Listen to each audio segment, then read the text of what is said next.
मेरे प्रिय दर्शकों नमस्कार। प्रिय दर्शकों, ऋषि ज्योतिष में आपका स्वागत है।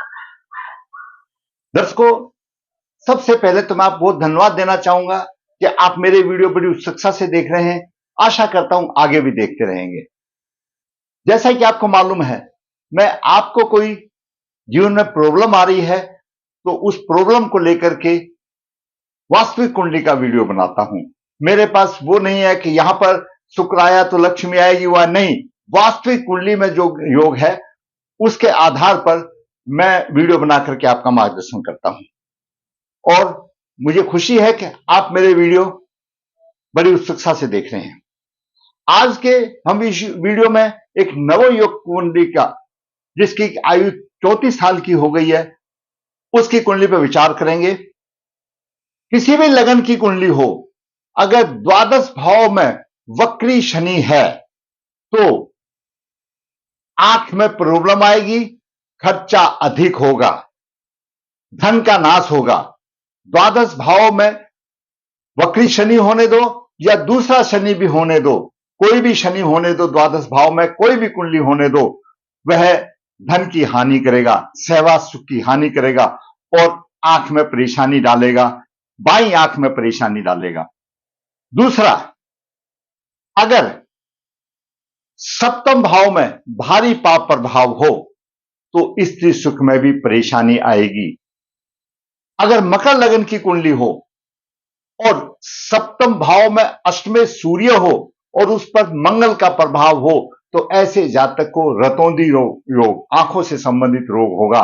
तो ऐसे जातक की कुंडली है जिसमें आंखों का भी सुख नहीं है, धन का भी सुख नहीं है और जीवन साथी का भी सुख नहीं है। तो आइए विचार करते हैं इन योगों के। ये किसी भी कुंडली में हो सकते हैं।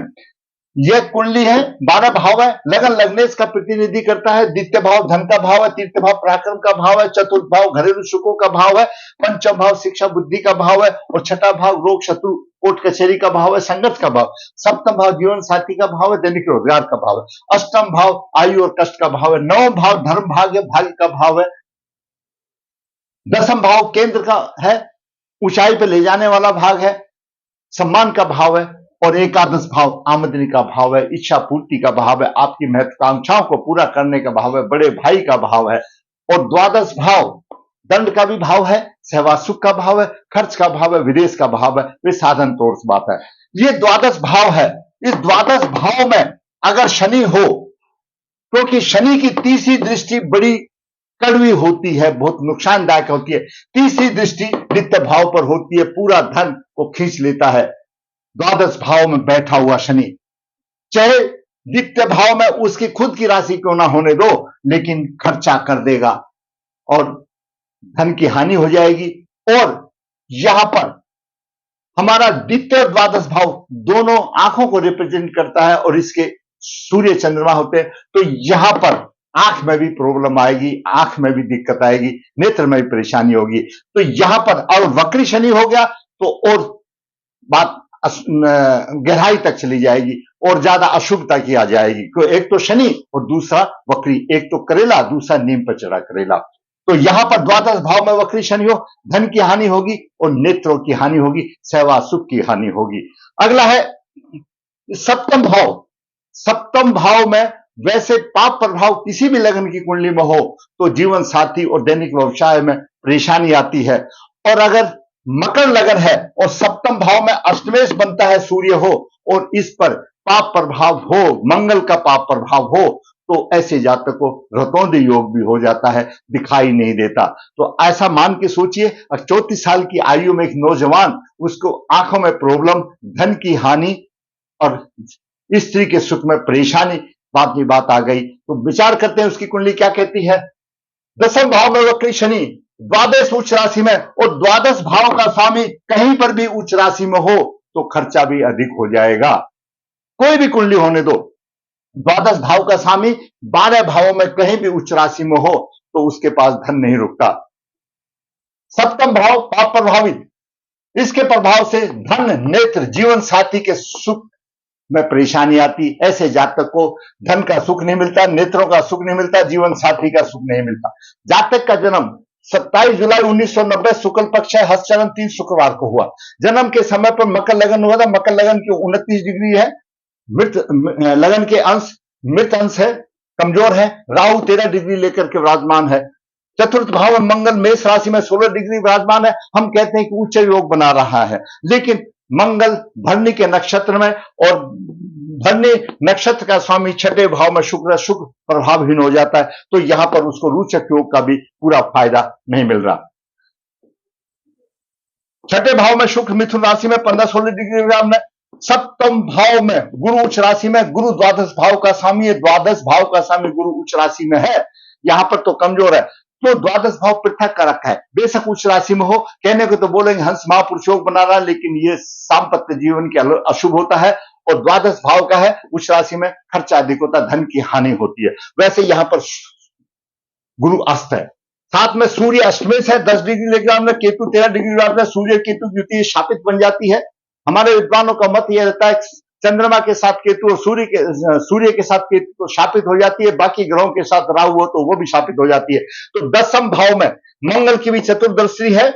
गुरु का भी प्रभाव है, केतु का भी प्रभाव है और राहु का भी प्रभाव है। पूरे ये 4 पाप ग्रहों का प्रभाव है। तो दैनिक व्यवसाय में भी परेशानी आती है और जीवन साथी के संबंध में भी परेशानी आती है, और जो सप्तम भाव से संबंधित है सारे, उस संबंध में भी नुकसान वाली बात होती है। अष्टम भाव में बुध, नवम भाव का स्वामी बुध है और छठे भाव का स्वामी बुध है। तो यहां पर बुध भी परेशानी देने वाला हो गया, भाग्य की हानि होती है। बुध 30 डिग्री लेकर, चंद्रमा 18 डिग्री लेकर में, और द्वादश भाव में शनि 27 डिग्री लेकर मकरी है। मकर लगन वाले, इनका व्यक्तित्व रहस्यमय होता है। इनका कोई कार्यक्रम निश्चित नहीं होता और इनको उग्रता आती है, गुस्सा आती है, लेकिन वो समय देख करके आती है। साधारण तौर पर मकर लगन जिसका भी होने दो, आप कोई भी कुंडली उठा के देख लो, उनका दाम्पत्य जीवन में मधुरता की कमी आती है, चाहे कारण कुछ भी होने दो। लग्नेश है, मकर लगन में शनि है और द्वादश भाव में वक्री हो गया, स्वयं खर्चा कर देगा, सेवा सुख का कमी होगी। और जब लग्नेश द्वादश भाव में होता है, भोग का स्थान है, ऐसे जातक को चरित्र के संबंध में भी परेशानी वाली बात हो सकती है और नेत्रों में रोग हो सकता है। धन वृद्धि के लिए प्रयास तो करता है, उसकी सोच बहुत होती है, उसकी महत्वाकांक्षा बहुत ऊंची होती है और उसके 99 चक्कर में रहता है, लेकिन 100 पूरे नहीं हो पाते और उसके पूरे प्रयास विफल हो जाते हैं और मानसिक तनाव होता है। सेवा सुख की यहां पर कमी हो जाती है, चरित्र बल कमजोर हो जाता है। और शनि की तीसरी दृष्टि बता दिया, धन की हानि होगी। सप्तम दृष्टि शत्रु पक्ष पर प्रभावी होगा। 10वीं दृष्टि यहां पर भाग्य भाव पर है और भाग्य भाव चंद्रमा पर भी शनि की दृष्टि आ रही है। शनि और चंद्रमा सप्तमेश है, तो यहां पर सप्तम भाव के संबंध में यहां पर भी परेशानी आती है। आगे बढ़ते हैं और क्या करते हैं, अब बात करते हैं सूर्य की। सूर्य अष्टम भाव का स्वामी है और सप्तम भाव में है। सप्तम भाव में सूर्य है। विवाह के बाद ऐसी कुंडली में, मकर लगन में, जब अष्टमेश सूर्य यहां पर कर्क राशि में होता है, तो विवाह के बाद उसके बुरे दिन आने शुरू हो जाते हैं, क्योंकि सूर्य अष्टम भाव का स्वामी और केतु भी साथ में है। और सूर्य अष्टमेश से, केतु भी साथ में, कर्क राशि में, ऐसे जातक को फेफड़ों से संबंधित, छाती से संबंधित परेशानियां शुरू हो जाती हैं, क्योंकि कर्क राशि भी पीड़ित है। यहां पर भी एक परेशानी वाली बात आ जाती है। अब बात करते हैं चंद्रमा। चंद्रमा सप्तम भाव का स्वामी है और चंद्रमा 9वें भाव में है। साधारण तौर पर जब साधारण कुंडली हो, अच्छी शुभ स्थिति में हो, तो हम भी क्या, हमारे सभी साथी ये कहेंगे बहुत सुंदर स्त्री मिलेगी और धर्म प्रयाण स्त्री मिलेगी, क्यों, धार्मिक होगी और धनी होगा। परंतु यहां तो कुछ नहीं मिलेगा, क्योंकि चंद्रमा पर शनि का प्रभाव तो यहां से भी आ गया, आगे दूसरा भी प्रभाव आएगा, तो मैं बता देता हूं, ऐसा कुछ नहीं मिलेगा। स्त्री उसको मिलेगी ही नहीं, स्त्री उसके घर में टिकेगी ही नहीं। आगे मैं बताता हूं कारण क्या होगा। मंगल की बात करें, मंगल चतुर्थ भाव का स्वामी, एकादश भाव का स्वामी यहां पर है। घरेलू सुख तो मिलेंगे, व्यवसाय में थोड़ी सी अच्छी उन्नति होगी और अष्टम दिशा आमदनी भी होगी। और चतुर्दृष्टि से, यहां पर नीच दृष्टि से देख रहा है, मकर लगन में अगर सप्तम में सूर्य हो और मंगल की दृष्टि हो, तो ऐसे जातक को रतौंधी योग हो जाता है, आंखों की रोशनी में कमजोरी आ जाती है। अब बात करते हैं बुध की। बुध, जैसे मैंने बताया, भाग्य का स्वामी अष्टम भाव में है, तो भाग्य साथ नहीं देता और शत्रु से पीड़ा देता है, क्योंकि शत्रु भाव का स्वामी अष्टम में हो गया और मृत्यु तुल्य कष्ट हो जाते हैं। अब बात करें गुरु की। दर्शकों, गुरु तृतीय भाव का स्वामी है, द्वादश भाव का स्वामी मकर लगन के लिए अकारक है, धन की हानि करेगा। क्यों? द्वादश भाव का स्वामी उच्च राशि में, जैसी डिग्री है वैसी वो धन की हानि करेगा, शत्रु से उसको पंचम दृष्टि से आमदनी करेगा, अपनी अंशों के हिसाब से आमदनी करेगा। नीच दृष्टि से लगन भाव को देख रहा है, नीच दृष्टि से लगन भाव को देख रहा है, स्वास्थ्य में कमजोरी होगी। और नव दृष्टि से तृतीय भाव को देख रहा है, भाई बहन का उसको सुख अच्छा मिलेगा, छोटे भाई बहन का सुख अच्छा मिलेगा। अब बात करते हैं शुक्र की। दर्शकों, शुक्र पंचम भाव का स्वामी है, दसम भाव का स्वामी है, मकर लगन में कारक ग्रह है शुक्र। क्यों? पंचम भाव शिक्षा, बुद्धि, विवेक, संतान का भाव है, छठे भाव में चला गया। और छठे भाव में ऐसा बताया गया कि शुक्र प्रभावहीन हो जाता है और दसम भाव का भी स्वामी है, तो शिक्षा, संतान और व्यवसाय में परेशानी की बात बन गई। और शुक्र दाम्पत्य सुख देने वाला है, तो दाम्पत्य सुख में भी कमी की कारण बन गई। अब बात करते हैं राहु की। क्यों? शनि तो लग्नेश है, मैंने बता दिया। राहु लगन में बैठा है, मानसिक रोग, किसी प्रकार की चोट, दुर्घटना का आविष्कार हो सकता है, साहसी होगा, हमेशा सावधान रहने वाला होगा और तनाव में जीना उसकी मजबूरी होगी। पंचम दृष्टि से शिक्षा, संतान की हानि करा, सप्तम दृष्टि से जीवन साथी के विषय में और दैनिक व्यवसाय में हानि करा, और नवम दृष्टि से यहां पर चंद्रमा पर करा। यहां पर शनि की दृष्टि भी चंद्रमा पर है, राहु की भी चंद्रमा पर है, और चंद्रमा सप्तम भाव का स्वामी है। ये दोनों स्त्री को दूर धकेलते हैं, यानी पृथाजनक कारक ग्रह है। चंद्रमा पर राहु का भी प्रभाव है, शनि का भी प्रभाव है, तो स्त्री से उसको दूर ही भेजते हैं, चाहे कारण कुछ भी हो। तो यहां पर चंद्रमा पर राहु का प्रभाव है, चंद्रमा को ग्रहण लग गया, और शनि का प्रभाव है। शनि वैराग्य का कारक है, तृष्णा कारक है, और चंद्रमा मन है। उसके मन में ऐसी भावना पैदा कर देता है, छोड़ो यार शादी क्या करना, ऐसी ही। लेकिन वो बाद में पता चलता है। मैं हमेशा वीडियो बताता हूं कि नो लाइफ विदाउट वाइफ, लेकिन ग्रहों का प्रभाव है। मैं इस जातक को पिछले 15-20 साल से जानता हूं, लेकिन वो किसी भी पंडित जी की, किसी भी ज्योतिष आचार्य किसी की बात सुनना पसंद नहीं करते। बोला नहीं, ये तो सब ऐसा ही। वो उनकी गलती नहीं है, ग्रहों का प्रभाव ऐसा है। जब भगवान ने उनको प्रभाव देना होगा तो वो तो पीछे पीछे घूमेंगे, पीछे पीछे घूमेंगे। और वैसे तो ऐसी स्थिति है। यहां पर बात करें केतु की। केतु सप्तम भाव में है, दाम्पत्य जीवन में कठिनाई होगा, दैनिक रोजगार में परेशानी हो। ऐसा जातक जीवन साथी को धोखा देने वाला होता है, अनेक प्रकार के व्यवसाय करने वाला होता है। कभी कोई व्यवसाय करेगा, कभी व्यवसाय करेगा, और पंचम दृष्टि से लाभ हानि में परेशानी करती है। नौ भाव पर देख रहा है, लगन पर है, किसी को भी कोई बात बताता नहीं, अपने ही पास रखता है, कोई नहीं बताता है। क्यों? लगन को देख रहा है, गुप्त रखता है, किसी को कैसी भी बात नहीं बताता, दूसरे की सुन लेगा, अपनी बात नहीं बताएगा।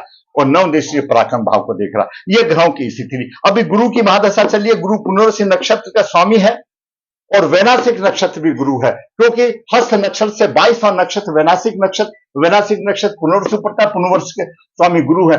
वैसे ही गुरु कारक है, और गुरु की दशा चल रही है। कहां से जीवन में लाभ मिलेगा? इससे पहले राहु की दशा थी, तो कोई लाभ की आशा नहीं। दर्शकों, ऐसे जातक की कुंडली में देखिए, द्वादश भाव में वक्री शनि, बाई आंख में परेशानी और धन की हानि। द्वादश भाव में शनि वक्री, आपकी किसी भी लगन की कुंडली हो, अगर आपके द्वादश भाव में शनि है तो आपको आंख में परेशानी देगा, धन की हानि होगी।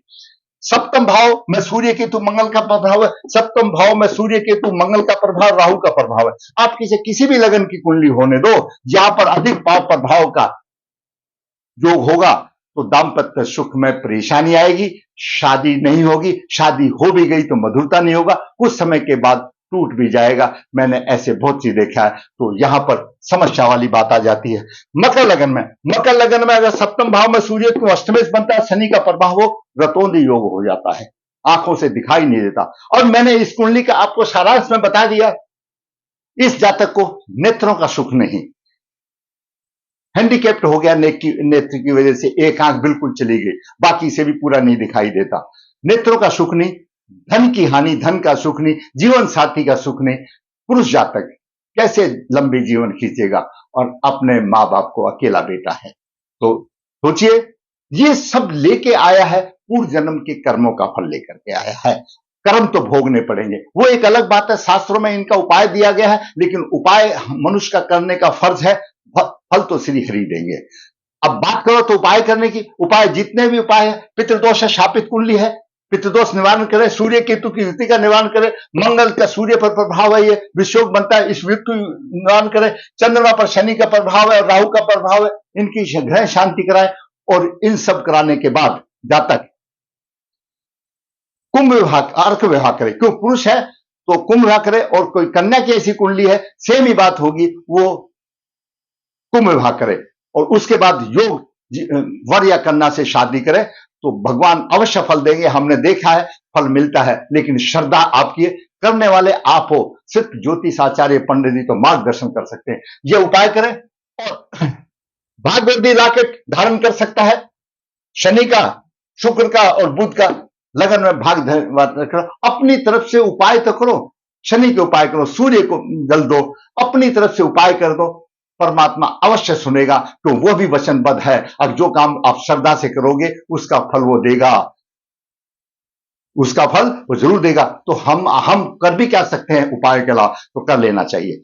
दर्शकों, ऋषि ज्योतिष ने आज एक नौजवान पुरुष की कुंडली जिसकी 34 साल आयु है और उसमें इतनी परेशानी है, तो आप थोड़ा सा अनुमान सोच के देखो, हमारे घर में ही अगर ऐसा बच्चा होता है तो आगे भविष्य में क्या बीतेगी। मैंने मार्गदर्शन किया। अगर आप सोचते हो कि ऐसी कुंडली, ऐसा वीडियो किसी का मार्गदर्शन करता है तो जरूर मेरे वीडियो को आप शेयर करें, लाइक करें। और दर्शकों, जिसने मेरा चैनल सब्सक्राइब नहीं किया है, मैं कहूंगा मेरा चैनल सब्सक्राइब करें ताकि अधिक से अधिक लोगों को इस चीज का ज्ञान का प्राप्त हो, मार्गदर्शन हो और मेरा भी मनोबल ऊंचा हो और इसी प्रकार वास्तविक कुंडली बना करके मैं आपके मार्गदर्शन करता रहूं। धन्यवाद।